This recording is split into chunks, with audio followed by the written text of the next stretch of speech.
second part that we're doing, and we're going to talk, obviously, about Yeshua's resurrection. So let's just get right into it. John 20, verses 1 to 2. It says, early on the first day of the week, while it was still dark, Miriam from Magdala, look, these are all a bunch of Jews. I know this looks funny. Her name should be Mary. It was Miriam. She's from Magdalene. No, she's from Magdala. The place is Magdala. It means tower. It's no big deal. I'm just saying it's hard for people to see it. They're like, I'm not used to that. The whole thing was written by Jews. It's about Jews. I mean, it's kind of, it's the way it is. Went to the tomb and saw that the stone had been removed from the tomb. So she came running to Shimon Kepha, a.k.a. Simon Peter, and the other Talmid, the one Yeshua loved. Who's that? How do we know? Because John said so. It's the Gospel of John. He loves me best.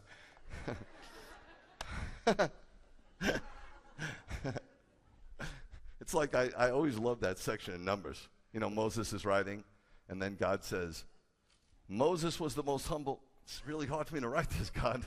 Most humble man that ever lived. Shimon Kepha and the other Talmid, the one Yeshua loved, and said to them, and this is a quote, they've taken the Lord out of the tomb, and we don't know where they've put him. We, because there was more than just her. There was other women there, right? So it's the first day of the week. There's no question about that. Every gospel agrees.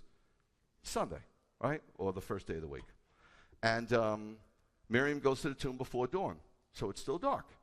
And when Miriam got there, the stone had already been removed. Okay? He was already gone. And he was gone, if you look in Matthew 28, you can look, 28 verses 1 to 6. He was gone before the stone was removed. Okay? The stone wasn't removed so Yeshua could come out. The stone was removed so we can go in and go, he's not here.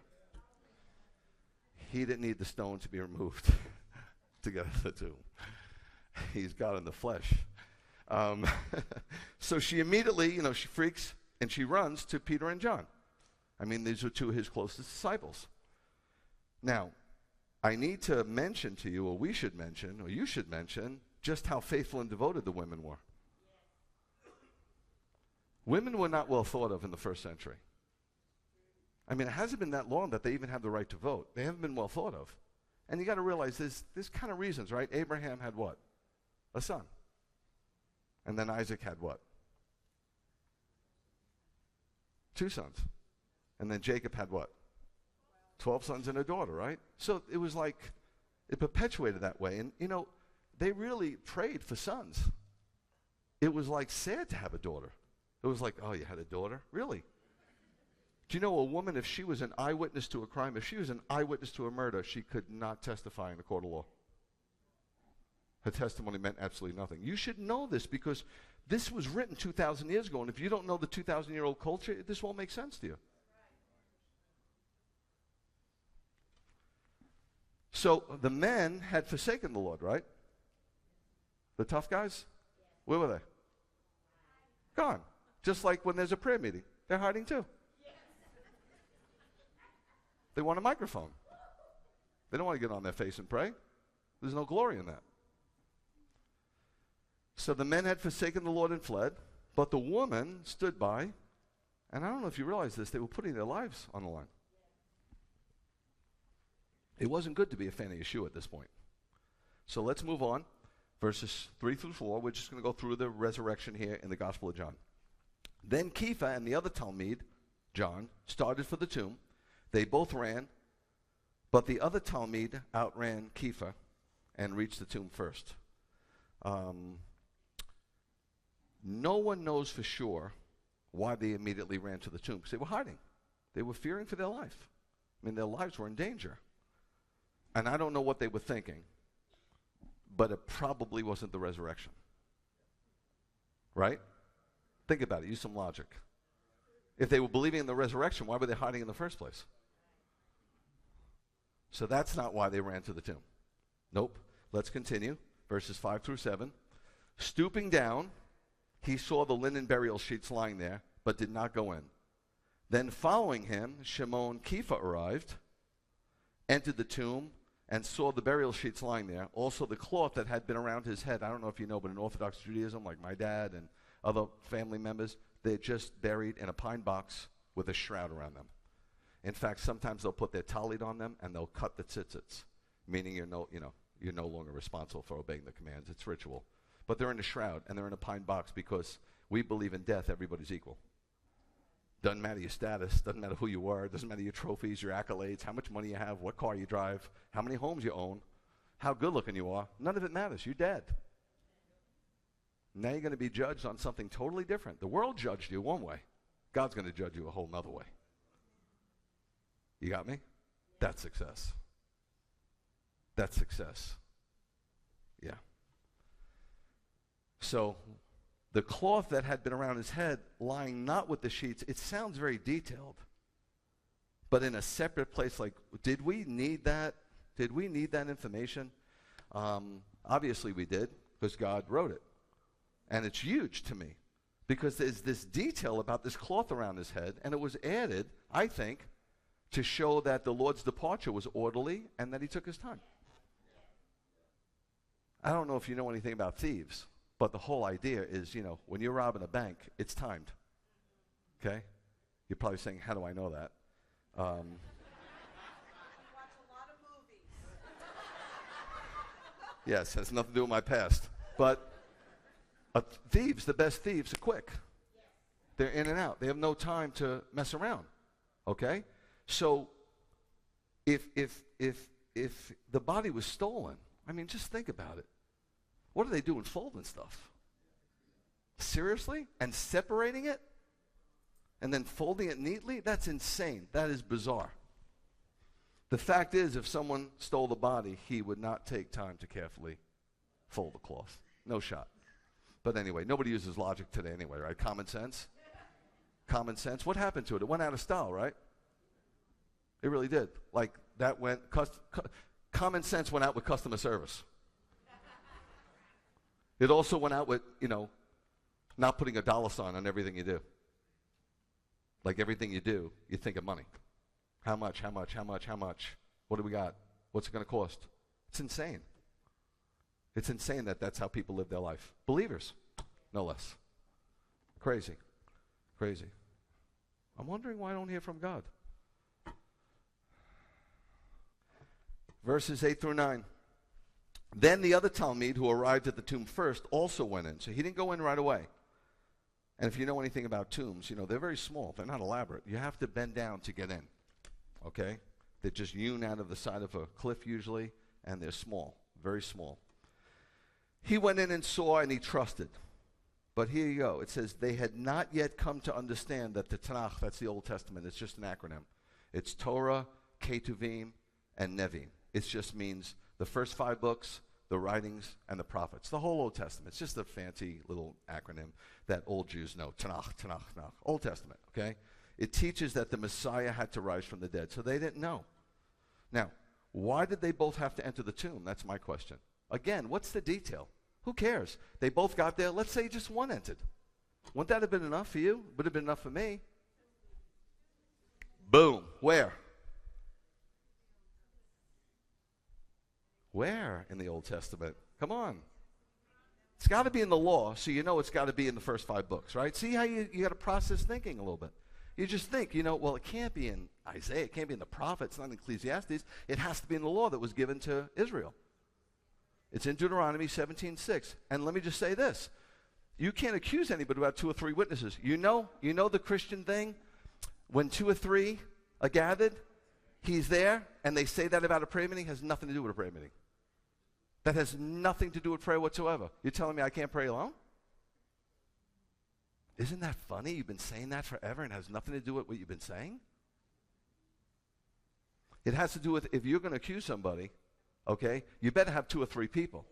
Otherwise, God's not there. That's crazy, right? The Torah is foundational. You can't throw out the Torah. You can't throw out the Torah. I mean, that's insanity. How can you do that? It's God's law. He didn't come to abolish it. His laws just disappear now. No laws. Let's have at it. Or make up your own laws. Whatever you want. Get rid of the feasts, have new ones. The new and improved feasts of Leviticus 23 by the emergent church. Nonsense. Poppycock. Bulldash. So they both had to enter, because the evidence has to be attested by two witnesses. So, saying they did not come to understand the Tanakh's teaching proves to me, that verse proves to me, that the disciples didn't make up a story to fit their preconceived notions of what was predicted, because they didn't even believe it. Why would they make up a story of something they didn't believe? They're totally in the dark about his resurrection. They really are, in more ways than one. Let's continue on. Verses 10 through 12 of chapter 20 of John. It says, so the Talmudim and the disciples returned home, but Miriam stood outside crying. It's so beautiful. Isn't it? As she cried, she bent down, peered into the tomb, and saw two angels in white, sitting where the body of Yeshua had been. They lay them on a slab. It's not like they put him in the ground in a mausoleum or a tomb. There's a slab, and they just lay the body on top of the slab. It kind of looks like the top of, like the Ark of the Covenant, if you will. Ark, actually, there's a definition in the Hebrew meaning coffin. There's a lot to this. Like when Noah went into the Ark of the Covenant, and this. It's all tied into each other. I'll show you in a minute. Okay, one in his head, one in his feet. Now, here we go. This is kind of cool. The disciples return home but Miriam. And to me, when I read that, it depicts her undeniable love and devotion for Yeshua. They're home. They're like, he's not here. I don't know. Maybe somebody stole it. Maybe the Romans took it. Maybe they burned it. Whatever. We're going home. Not her. No, where is he? Where is he? He deserves a proper burial. I have spices. Just tell me where he is. I'm not here to cause any trouble. I just want to give him the respect he deserves. I guess he who has been forgiven much, right? She had lots of demons, didn't she? Yeah, it's so important to realize how much you've been forgiven. If you don't start to realize it, you're just not as good as you think. And I'm not being derogatory, and I'm not being mean. It is essential that you know this so that God could be all the more higher and lifted up. She was sad because she thought that his enemy stole the body. She adored him. Adored him. Really. Now, I think it's worth mentioning the two angels because if you know the Ark of the Covenant, right? There was a cherubim on either side looking at each other. And they were looking down. Their wings were touching. They were covering it with their holiness. And they were looking down on the mercy seat. And what were they looking for? They were looking for the blood. And on the Day of Atonement, for the forgiveness of all Israel's sins, the high priest would go in and put the blood down 7 times, which is spiritual perfection. But if you're willing to let me push this thing a little bit, and you could declare that I'm spiritualizing. I don't think so, but you're entitled. You're more than entitled. If you look at Yeshua's wounds, it was like 7 different places. He had the hands, which are 2, the feet, which are 2. That's 4. He had the head, 5. The back lacerations were 6, and the spear is 7. You had an angel sitting on either side of him when they were looking down at the blood. Because you know who he is? He's our mercy seat. He's the very seat of God's mercy. Verses 13 through 14. Why are you crying? They asked her. She's not even amazed at the angels. She could care less. They took my Lord, she said to them. And I don't know where they have put him. And as she said this, she turned around and saw Yeshua standing there, but she didn't know it was he.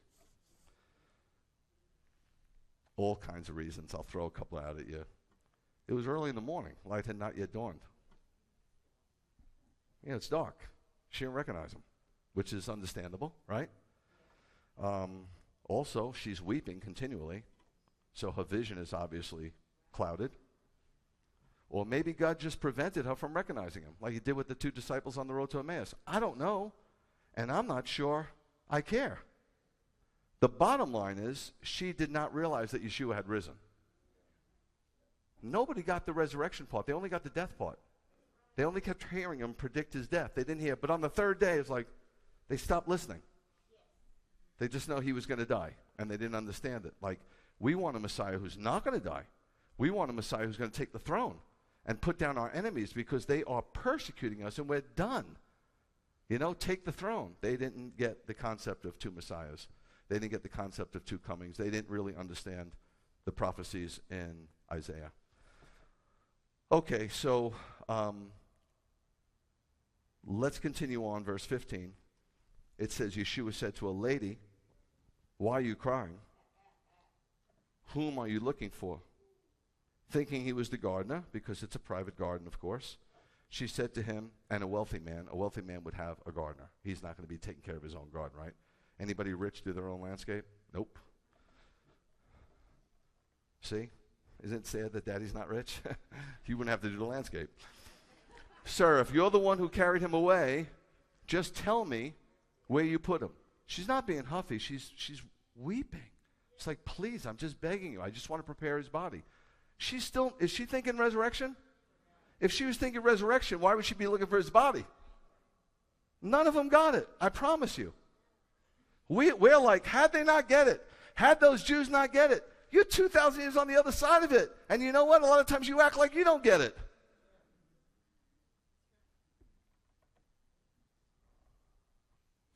Don't be so harsh on them. 2016, verse 16. You know, go back to 15 for a minute. I'm sorry.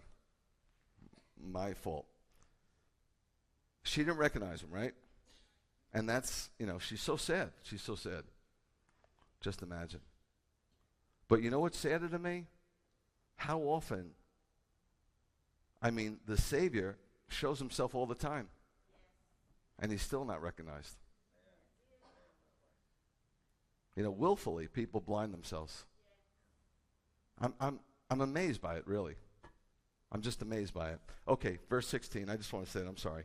Yeshua said to her, "Miriam." You know, "Miriam." Turning, she cried out to him in Hebrew, "Rabbani." So she's still not calling him Lord. She's still calling him teacher, right? She's still just a disciple. She respects him greatly. He's a great teacher. As far as she's concerned, the greatest teacher, and also delivered her from 7 demons. I mean, she's all in, but still, she's not calling him Lord, right? Unless this is wrong, but I don't think so. What I find that's so neat is, even though she didn't recognize his face, she knew his voice. That's rich, isn't it? My sheep. Yeah. Yeah, I don't care what he looked like. All I need to know is his voice. Sadly, Miriam was still thinking about him. Like I said, is the great teacher, but this is going to change very soon. Verse 17, "Stop holding on to me." So she obviously lunged at him, which is understandable too, right? I mean, if you thought a friend of yours passed away and all of a sudden they showed up, I don't think you'd be standing there like, "Wow, that's cool, where were you?" I mean, you'd lunge, right? So she lunges. She's in love with him. She just grabbed on him, like with everything. You know, with that like G.I. Joe kung fu grip kind of thing. She grabbed him hard. It wasn't like, no, she lunged.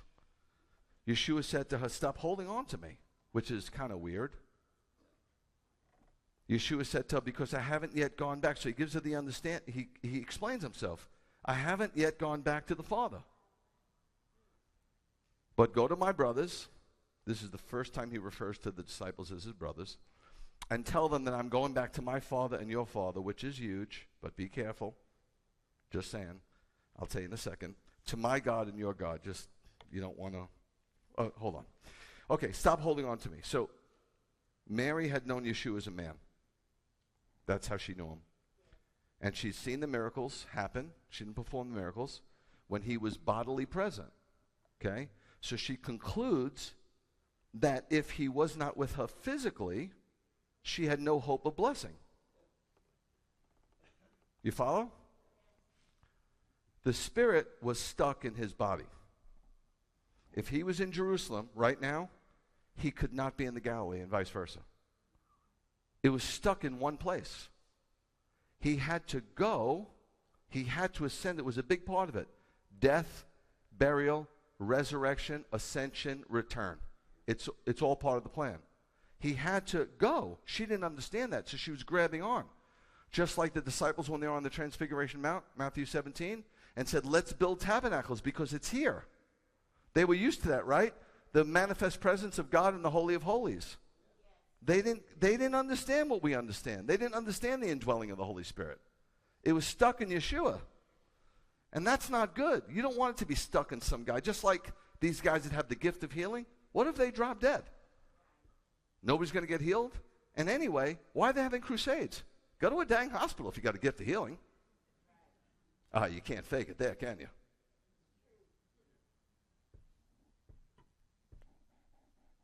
Silly. So he says, I have to ascend so that the Holy Spirit can come down. Okay? Because when it does, your heart, my heart, will know Yeshua in a way that you could have never known him before. No way. Because when the Holy Spirit houses your tabernacle, you're nearer and dearer to God than you could have ever dreamed possible while living here on this earth. It's amazing. He says, go to my brother, first time like I said. So some suggest, I'm telling you, it's dangerous ground. They try to belittle Yeshua. And they say, so now the disciples and us were on equal footing. Right? We're brothers. You know, your father is my father. Right? Your God is now my God. So, okay, we're equal footing. Don't say that. No, there's a big difference, a ginormous difference. You know what the difference is?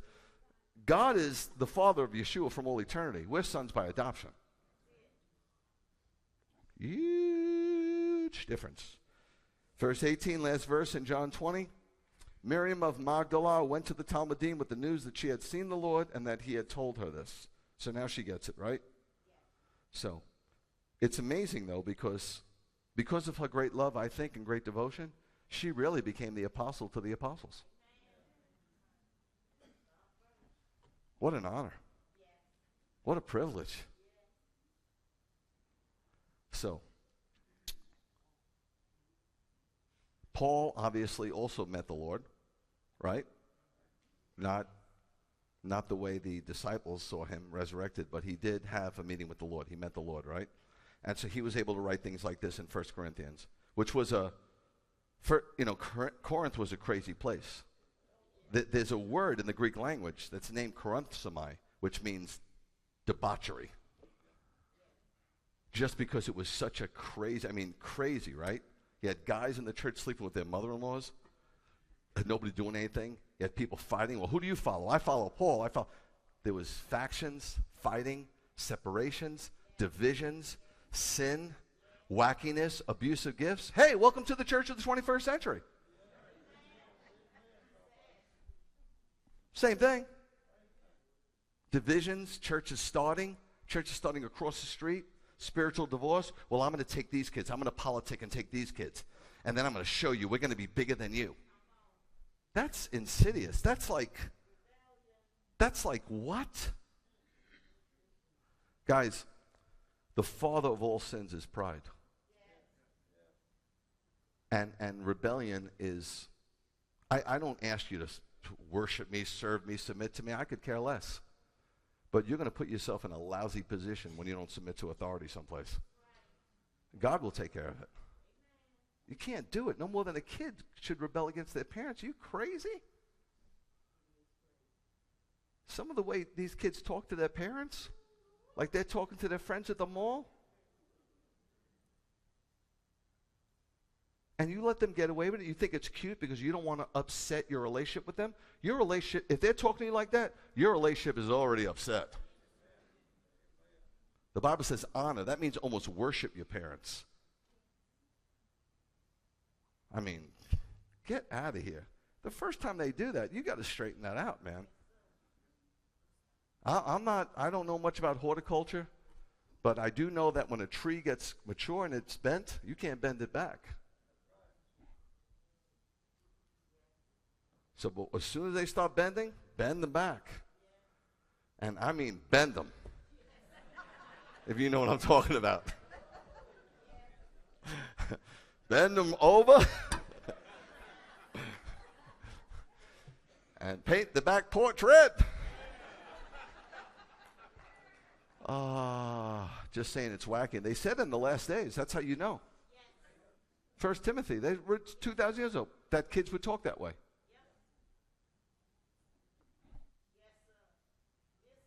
Rabbi, it's just not easy. I'm a single parent. Oh, just hit him once then.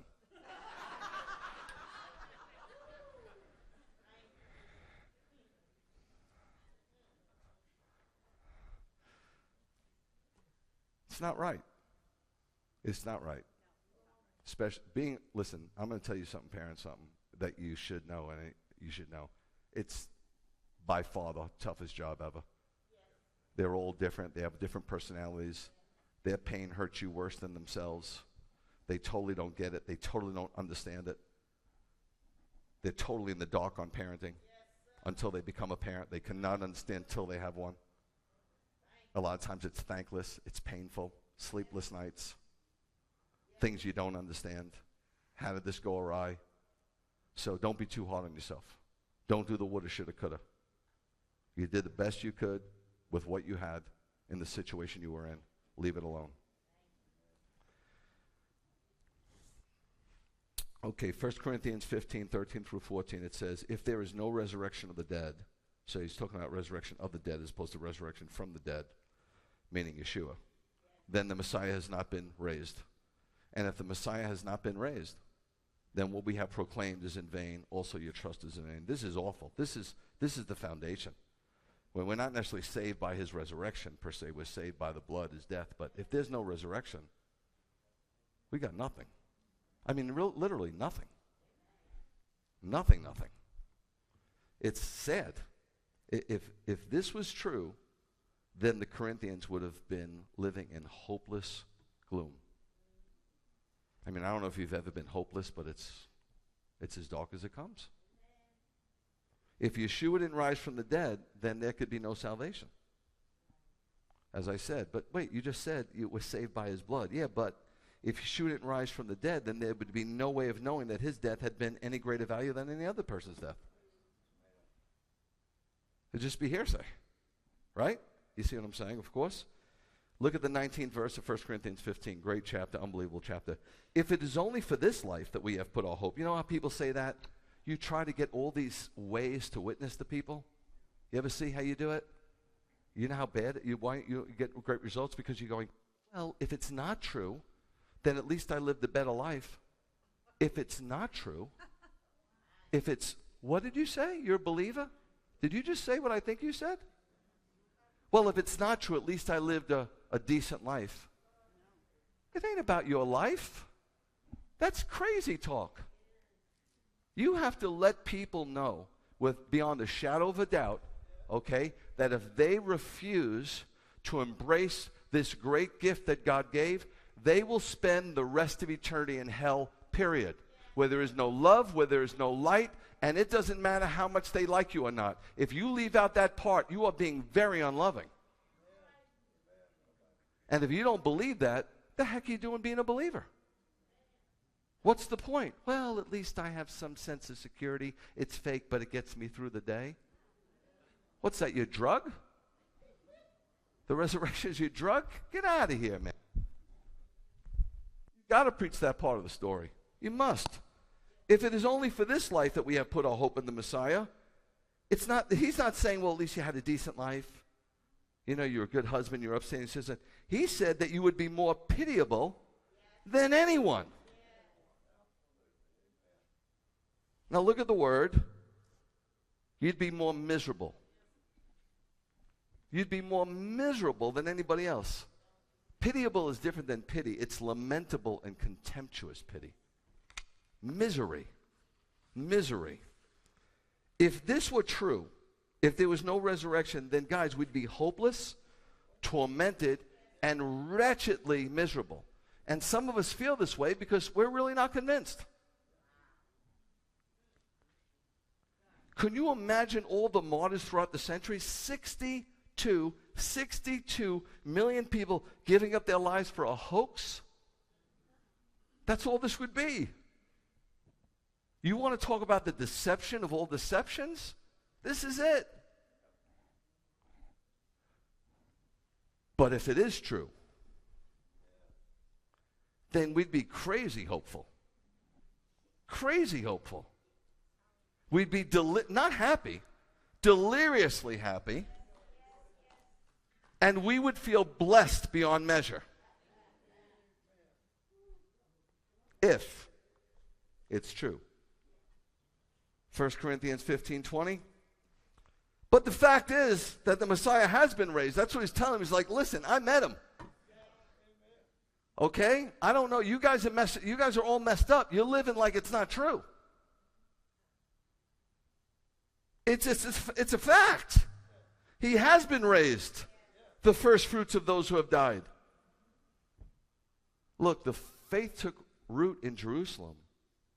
Why would you do that if it wasn't true? Let it take root somewhere in the diaspora. You don't want to talk about a hoax where the hoax took place, because it's so easily refutable. Hoax don't work like that. If the body was still in the tomb, then this would have been utterly impossible to speak of. It wouldn't have worked. All you got to do is exhume the body, put them on display, expose the hoax, faith over.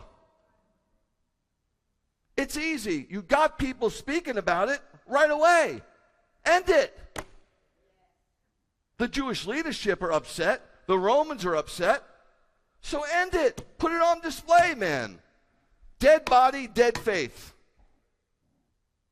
But they panicked because they couldn't put the body on display. So when people panic, they got to fabricate lies.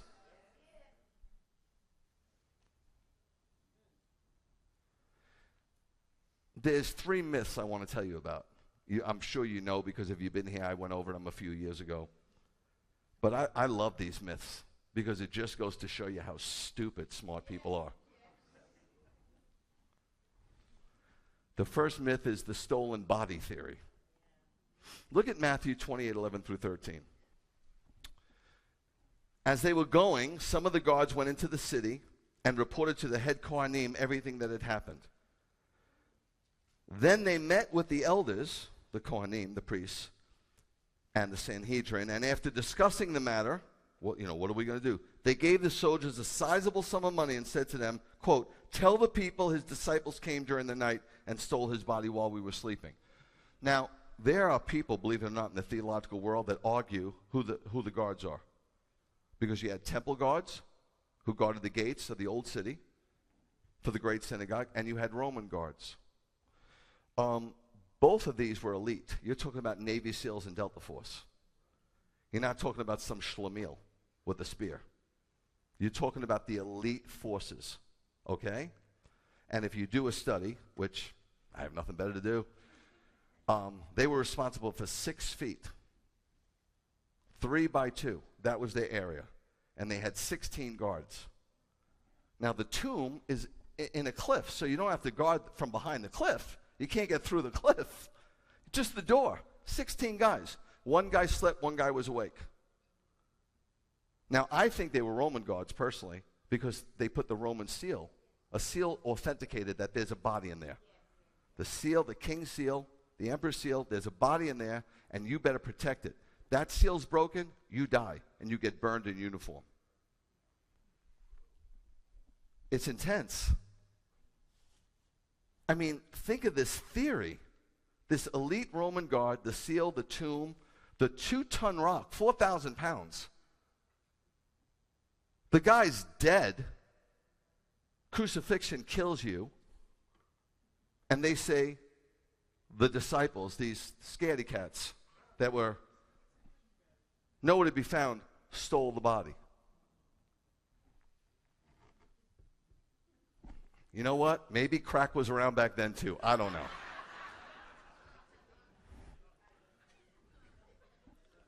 For me, that explanation raises more questions than it answers. 1, why were the soldiers sleeping when they should have been on guard? 2, how could the disciples roll the stone away without waking them? Be very, very quiet with the 4,000-pound. 3, how could all the soldiers, all 16 of them, fall asleep at the same time, simultaneously? 4, if they were asleep, how did they know the disciples stole the body? 5, if the story was true, why did the soldiers have to be bribed to tell it? And last but not least, 6, if the disciples had stolen the body, why had they taken so much time to remove the grave clothes and fold the cloth around Yeshua's head? You're kidding me, right? Okay, I got one better for you. The swoon theory. Have you heard this one? They're the ones that are swooned to even come up with this. They're wasted. Others have suggested that Yeshua did not die, but swooned away. They say he just lost consciousness. Have any of you, seriously, from a medical perspective, especially you doctors, you really should study the crucifixion. A guy wrote a paper out of Emory, a brilliant surgeon. It's about 50 pages. I once read it many moons ago.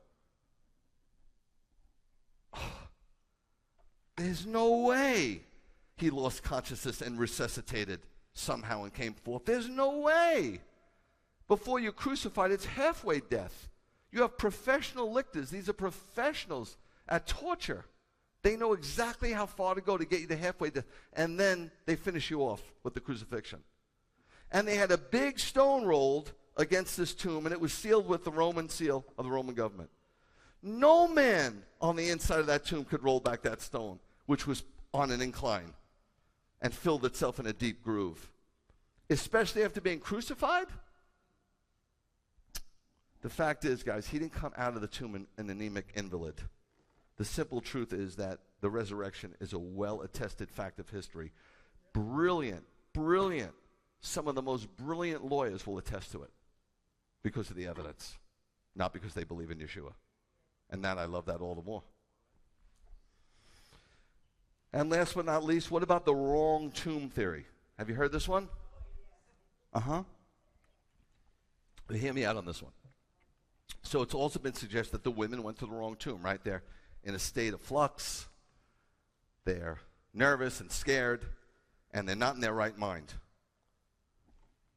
Would you miss the tomb of your best friend from Friday to Sunday? I mean, the cemetery of Joseph Arimathea was his private garden. He was rich. There were no other tombs there except for that one. How do you miss that? You've been to Jerusalem. It's a small place. Now, let's say there were other tombs there, which there weren't, but let's just say for argument's sake. And suppose the women with their tear-filled eyes stumbled around and went to the wrong tomb. Okay, let's grant that for the women. But hard-fisted Simon Peter and John, 2 fishermen, who were not crying, mind you, they went to the wrong tomb too? But more than that, when they got to the tomb and found it was empty, there was an angel who said, he is not here because he has been raised just as he said. Come and look at the place where he left. Do you think the angel went to the wrong tomb too? Brainy men advance these theories. That's why intelligence, I mean, it's okay. You got a high IQ? So? Yep. Thank you. Educated fools. That was said by Judy Shockley, by the way, if you're watching online. All you PhDs watching online. But then there's the best evidence is eyewitness testimony. And I just want to give you a list. I'm not going to go over it. This is just something for you to study. He presented himself to Mary Magdalene. He presented himself to the women.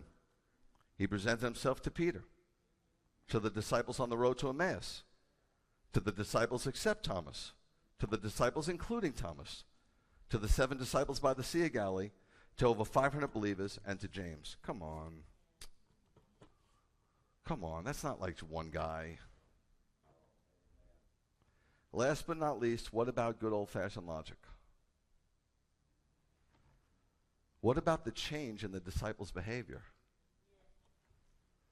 After the crucifixion, they all hid for fear of their lives. Yes? Peter even denied knowing him while he was being beaten. After the resurrection, they all came out of hiding, boldly proclaiming the resurrection of Yeshua. Boldly. Do you see the change? In a few days, not years later. I'm hiding, I'm afraid, I'm not even there. They weren't even there, hiding. And now, all of a sudden, they come out boldly proclaiming. I mean, Peter, the rock, became a pebble, only become a boulder when he saw Yeshua. What about Paul? This guy was the vicious persecutor of the faith, killing people. He becomes the apostle to the Gentiles. How do you change like that unless you lost your mind? You're killing Jews for believing in Yeshua, and you go to proclaiming Yeshua as the Messiah to the Gentile world. Guys, what kind of sense does that make?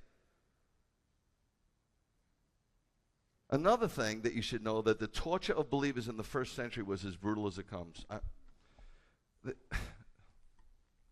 They burned believers on stakes. They impaled them and burned them to light up for their parties. I mean, disgusting stuff. Stuff that's so evil and awful. We have multiple eyewitness accounts written from highly regarded historians who record and testify to these brutal and unspeakable acts. Everybody knows Yeshua was killed. Everybody knows about these unspeakable acts of violence and torture that were perpetrated against believers in the first century. But in all that, in the thousands and thousands of accounts, there is not one account, not one written account of anyone renouncing their faith in the face of such persecution. Has everybody lost their mind? Under penalty of death? This is a phenomenon. Explain it to me. How are you going to convince 12 guys to give up their life for a lie? How could you, who could do that? It's so ridiculous. Guys, the greatest foundation stone of our faith is the historic evidence of the resurrection of Yeshua. Here, on this stone, you and I can stand and should stand and do battle for the faith, because we have a situation that cannot be contradicted. It can be denied, but it cannot be disproved. It cannot. You have to, guys, I'm praying for you to resurrect your faith. Some of you are still in it. You're in it. You're kind of faithful. You come, you still kind of pray, not with any vim or vigor, not with any belief that they're going to come true. You read your Bible just because you think it's some amulet and it's going to do something for you if you just read it. You try to stay faithful as best as you can, but you're wore out, tired, and you either want to give up on your life or Yeshua, either come or I'm done. The Bible said that Satan would wear out the saints in the last days. I understand the society is wearing on you. You don't think it wears on me? You think I have some special cone of protection around me?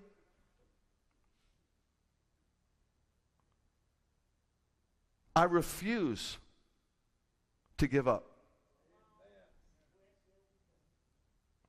And because I refuse to give up, the Lord will keep meeting me. Even when I'm down and out, He will revive me. We need revival, not national revival, not Messianic Jewish revival. We need individual revival, and we need it every day. One little revival, bringing a guy in for his little dog and pony show for 5 days, revival week, Bible week, whatever the heck you want to call it, where everybody gets all pumped up, or going on a retreat. You know vacations, they end. And you got to come home and clean the house again. You need this revival every single day. You need to speak these things and stay convinced. You must believe these things because they're true and they're life-giving and life-preserving. Look, I know you guys like secrets. I know not too many people are good at keeping them.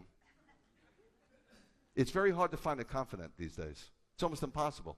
You tell somebody something, and they know they're not supposed to tell it to anybody else. But why do they tell it? Because they want you to know that they have a special relationship with me or whoever else. He told me something that nobody else tells me. Guys, you're awful. I can only tell Bern stuff, almost. Because she's a really good confidant. And then I have a couple of friends that listen to me. Some of you are like, well, I just told my wife. You might as well tell the Telegraph.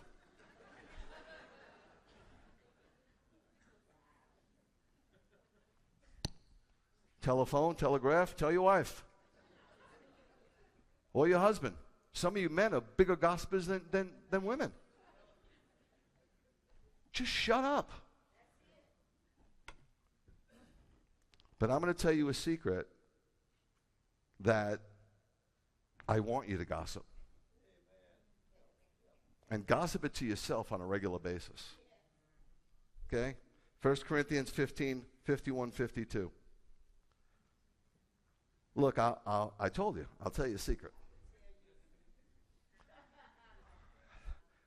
Not all of us will die. And he didn't say it like that. Not all of us will die. It's an exclamation point. But we will all be changed. And he didn't say it like that. We will all be changed. It will take but a moment. Just like that. Just like that. You know how long it takes stuff to happen today? Try to get something done. There's so much red tape. There's so much bureaucracy. There's so much nonsense. So much record keeping. It's insanity. They're driving us crazy. Or they're trying to. But this? No. When God wants to do something, done. Done. The blink of an eye. At the final shofar. For the shofar will sound. And the dead will be raised to live forever. And Paul says to them, we too, those living, we too will be changed. Not all will die. Not all, because some will be living when Yeshua returns. We'll be alive when Yeshua returns, some of us. Then after us, picture this, millions and millions. It's hard to believe, right? I know. You got to believe it. You have to believe it. By faith. Listen to me. You want to be blessed of the Lord? Then believe. You can't please God without faith. You want to know what turns God on? What turns him on? Faith. Faith. Blessed are those who have not seen and yet believe. That blesses him. It blesses him. But I just gave you some theories, some myths. I gave you evidence. It's not like you're believing in just nothingness. You're believing in something legitimate. Millions and millions that have been decaying in the dust for thousands of years shall spring up in a moment into life. If you don't believe that, what are you doing? What do we have? We have the world attacking us. We have the enemy attacking us. We have other church members attacking us. Who could deal with that if there's no blessed hope?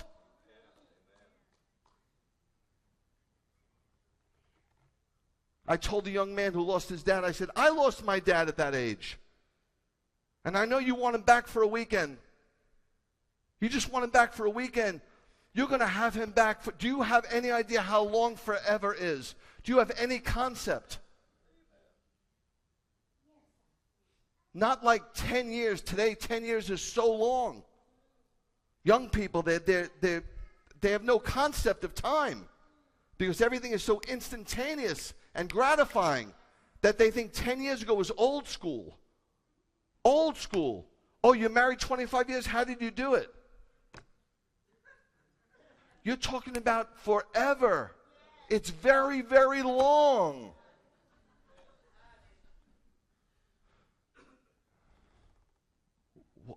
What a tremendous moment it will be when the earth and the sea give up the dust of all those who have died faithfully over the centuries. When Yeshua says in Revelation, I told you. Why didn't you believe me? What reason did you have to not believe? Who was telling you to doubt it?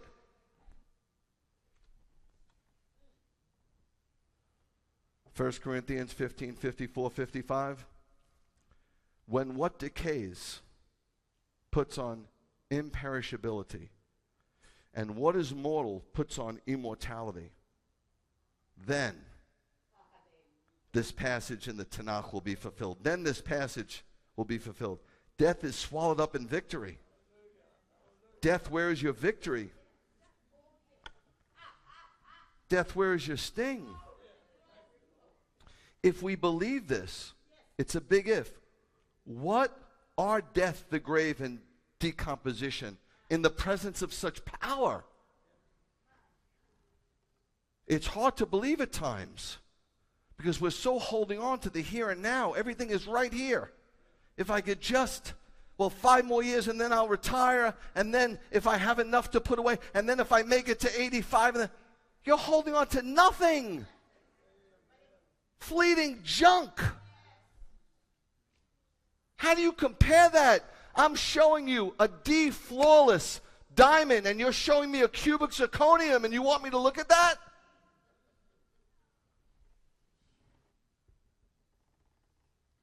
It's almost as if when they rise, they'll sing this song to mock death. Yeshua's death is the death of your death. Death stung itself to death at Golgotha. So death, who's afraid of you?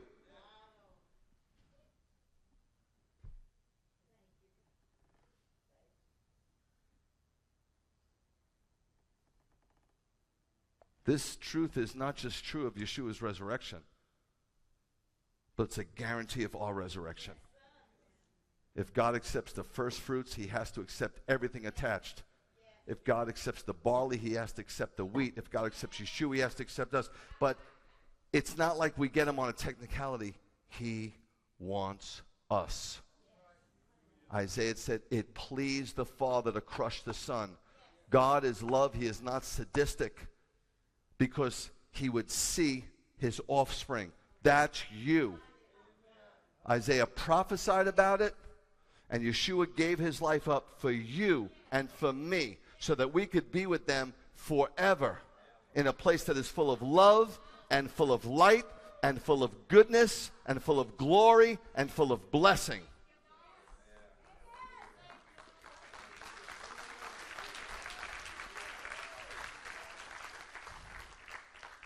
I see the hospitals full. I see the mental wards full. I know. And I know some of you, and it's not a horrible thing sometimes when you just get overwhelmed by life and you wonder, is life worth living? Life is worth living for everyone. It's a gift because anybody can be saved and live forever. But for the believers, life is definitely worth living, because if you give up on your life, then we lose some of God's Spirit, and you leave and the world gets darker.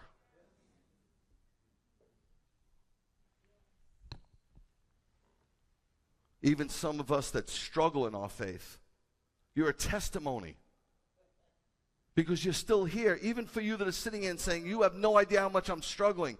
But you're here. Give yourself some credit. You're here. You're still praising God through your tears. And you're still praising God even though you don't have all the answers. And you still know in your heart of hearts you love the Lord. Don't let the enemy ever tell you. You know how many times the enemy tries to highlight the things I do wrong? And God says, you get so much more right than you get wrong. Why are you listening to him?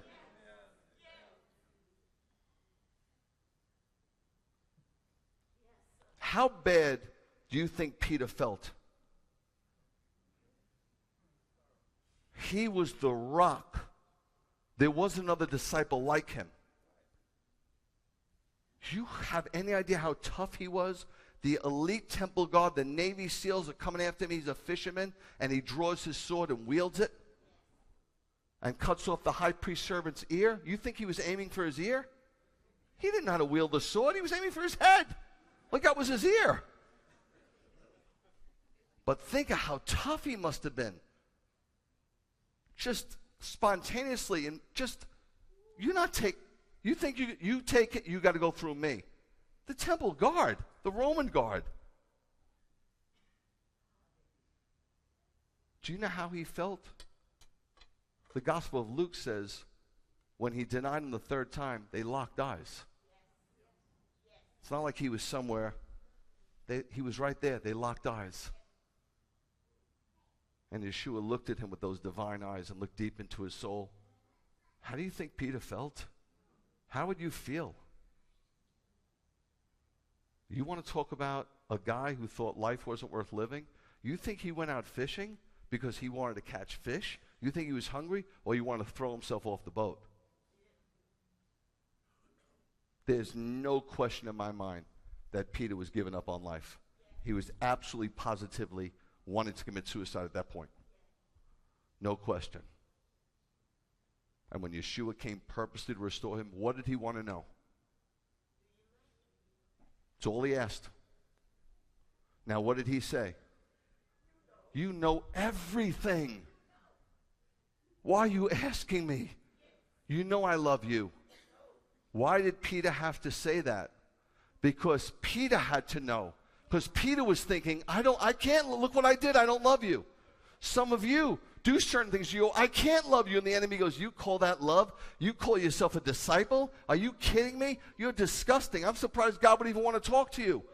You need to know you love God. Everybody in this place knows they love God. And you can't let the enemy know more than you can tell me you don't love Bern. Get out of here. You don't love your kids. Get the heck out of here. Just like you're not going to tell me I don't love God. Nope. Because I know when I love something. Like I said, I might be a sinner, but I'm no hypocrite. And either are you for that matter. Don't entertain it. God's never asked you to be perfect. He asked one person to be perfect. Mission accomplished. It is finished.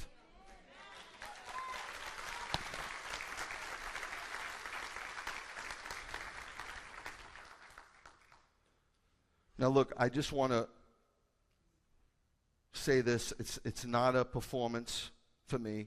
Never was and never will be. I don't claim to know what I'm doing, and I'm okay with that. I really am, guys. Really, really am. I promise you. I love you. My prayer all morning before I get out of bed, I'm praying. I pray before I get out of bed. And my prayer is, God, be glorified. And then I say, I mean it. Yeah, I would like to do good by you. But more importantly than me doing good is your glory. And then God bless the people. Some of them are coming in heavy. Some of them are ready to give up. They feel like throwing the millstone around their neck and toss themselves. God, I'm begging you. Bless them. What about you? I'll be blessed. I'm sure of it. I know how you work. You be glorified, and the people, let them be blessed. If you have not made a decision, if you haven't come before God, honestly, guys, not playing around, and you have not said, I'm sorry for all that I've done. I want you to wipe my slate clean. I want to start anew. If you have not done that, then understand God is not sending you to hell. He is honoring your request. You will be apart from him for the rest of your days, for an eternity. Your resurrection is not an option. No more than your birth was an option. No more than your death is an option. Everybody will die here unless Yeshua comes back before your death. And your birth, there was no decision for you. The decision was made for you. You will resurrect. Every soul will resurrect. And there's only two places to spend eternity. The issue I have with some people is that they think, I'm doing certain things. I'm living with my girlfriend right now, and I'm not ready to give that up. God will work on it. You can't do this yourself. If you could do it yourself, then you wouldn't need him. You could be righteous in your own behavior. It's not possible. It's a process. Nobody just gives up everything, because everybody in here, the most mature believers, are still sinning. I bet you everybody in here has a love of money. Everybody likes money. Nobody's ready to sell everything they have and give it to the poor. So what does that make us? All sinners. If you haven't made that decision, don't screw around.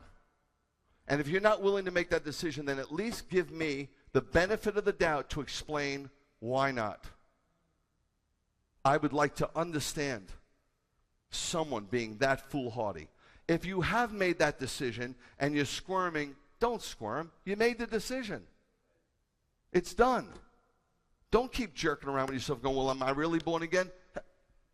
How do you not know that? How do you not know that? I used to lay on my bed and process evil and how to perpetrate it.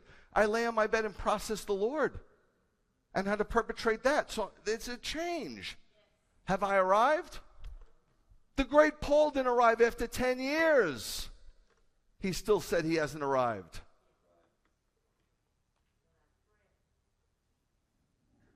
So if that's you, please come see me afterwards and let me pray with you. I don't need you to come running up or come walking up. I don't need that. But I need to see some legitimacy. If somebody says to me, Rabbi, I want to be saved, my question would be, saved from what?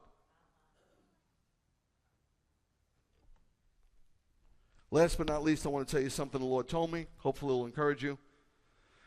Things are not coming apart. They're actually coming together.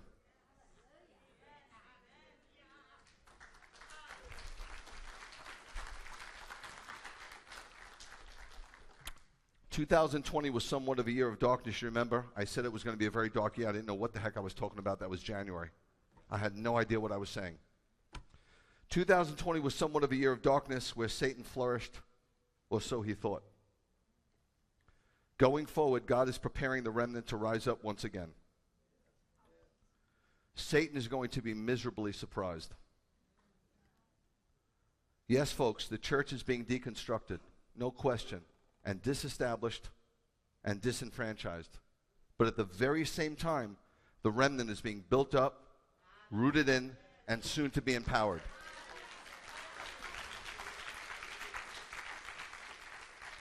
As things get darker, the remnant shall get brighter. And God shall bestow gifting and power on us, the likes of which we have never, ever seen. Once again, the true body of Messiah shall rise up and once again become a force to be reckoned with. My humble advice is threefold. Stay very close to God in these days. Don't let things interfere. Don't serve other gods. Don't worship anything but the Lord. Stay very, very close to God. Put away all your idols, whatever they are. Just destroy them. And last but not least, if you really want to get close to God in these last days, ask God in your prayers for a burden for the lost. We have lost that burden. The church has become a lost church. She does not cry for the lost anymore. Maybe a relative, maybe a son and daughter. I've been praying that lately. I have a resurrected prayer about that for the lost. I do. I used to cry for them, being honest, all the time. And I kind of stopped. And I got into professional ministry and missions and doing all kinds of stuff. But I'm getting back that burden again. I'm starting to see people in the park with flames around them.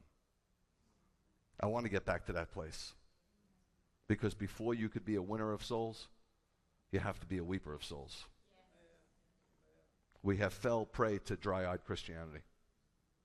We want the gifts, but not the giver. Yeshua had one mission.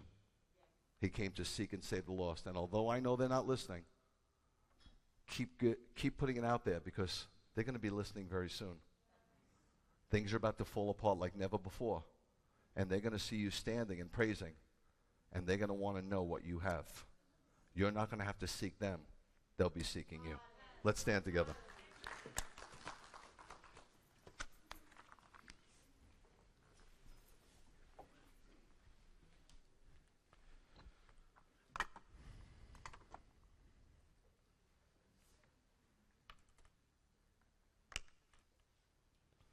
Not that it's important by no means, but I love you guys. I really do. I do. And some of you I don't love as much as your children, but yeah, your kids are just unbelievable. They're so sweet, and it makes my week when I see them. and all of them that give me hugs. It's the greatest thing for me. I don't know. It's just the greatest thing. So I appreciate you bringing them, and I appreciate the way you're raising them. You know, I really do. It means a lot, and I'm proud of you. I know what some of you go through because you tell me. It's heavy. I've been through it myself. You know, I've been through plenty, and it's heavy, and it's overwhelming. And there's times you wonder where God is, and it's very real. You know, it's rough. But I promise you that you don't cry alone. Psalm 56 says that there's a bottle. Everybody has a bottle in heaven, and everybody has a name on it, and every tear doesn't hit the ground. I promise. They all go into a bottle with your name on it. He catches them. You know what the beautiful thing for me is? My bottle, when he comes again, he's going to smash it because I'll never cry again. Now may the Lord bless you and keep you. May the Lord make his face to shine upon you and be gracious unto you. And may the Lord lift up his countenance on you and give you peace in the name of the Prince of all Peace, Yeshua. Yivarechecha Adonai v'yishmerecha. Yo'er Adonai pono v'elecha v'hunecha. Yisa Adonai pono v'elecha v'yasem lecha shalom. God bless you. Shabbat shalom.